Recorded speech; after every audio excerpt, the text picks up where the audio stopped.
So welcome back all. Let us continue with direct and indirect speech. In the last video we have seen the two rules, and now let us continue with few more rules. So rule number 3.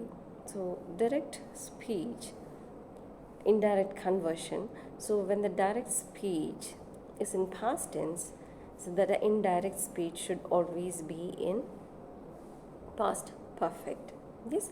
So let us see an example there. She said Erwin arrived on Sunday. It is a past tense. Okay. Erwin arrived on Sunday. So when this is changed into indirect, it should be converted as past perfect. So she said that Erwin had arrived on Sunday. Okay. Remember, if it is in any tenses, all the indirect speeches will be in past tense. That is one rule. Then if you have simple, present simple or future tense or habituals, yes, simple present, habituals, and the universal truth, that remains same. Whereas in here, the past tense, if the direct speech is already in past tense, then the indirect speech should be in past perfect. Yes. The next one. So if it is in past continuous, it should be in past perfect continuous. So the direct speech is in past continuous. We were playing basketball. Yes. So they told me we were playing basketball. So when it comes to in indirect speech, it is converted as past perfect continuous. So they told me that they had been playing basketball. Okay, they had been playing basketball. Yes. So past tense will change it into past perfect. Past continuous will be changed as past perfect continuous. Okay. Then the next rule is future changes. So future tense to present conditional. So the direct, if the direct is in future tense, the indirect will be in present conditional. Okay. So she said, I will be in Scotland tomorrow. I will be in Scotland tomorrow. So whereas in indirect form, we are supposed to change it in the form like present conditional. Okay. She said that she would be in Scotland the next day.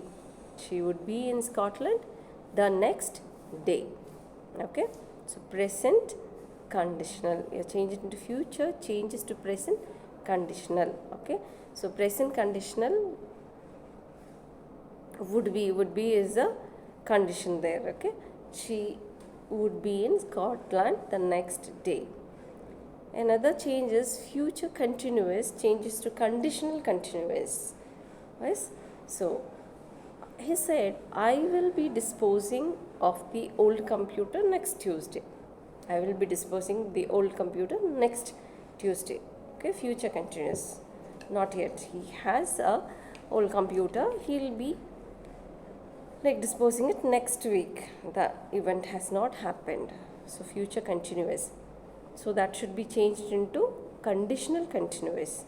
So he said that he would be, remember, would be, we are using would be instead of any other past tense there. Okay. He would be disposing of the old computer the following Tuesday. Next Tuesday, that is the following Tuesday. Yes.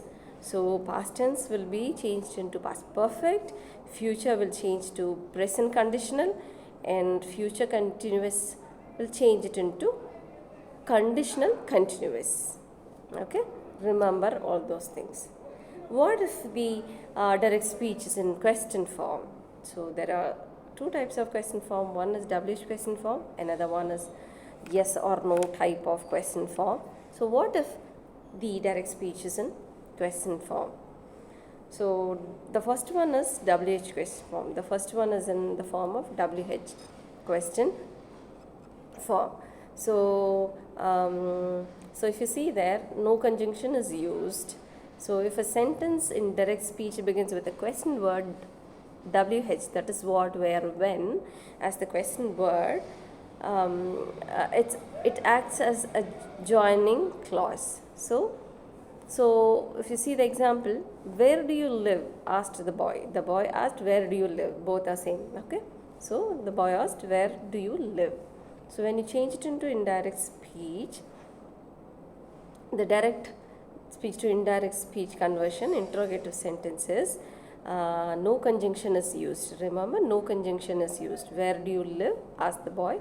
So the boy inquired where I lived. The boy inquired where I lived. I am not using any conjunction there. That is, he said that. So far, in last 3 rules, we were using a conjunction that. Yes, here you don't have that conjunction. No conjunction is used. So if a direct speech sentence begin with an auxiliary verb, helping verb, that is yes or no type of question, the joining clause should be if or whether. Yes, so she said, will you come for the party? Will you come for the party?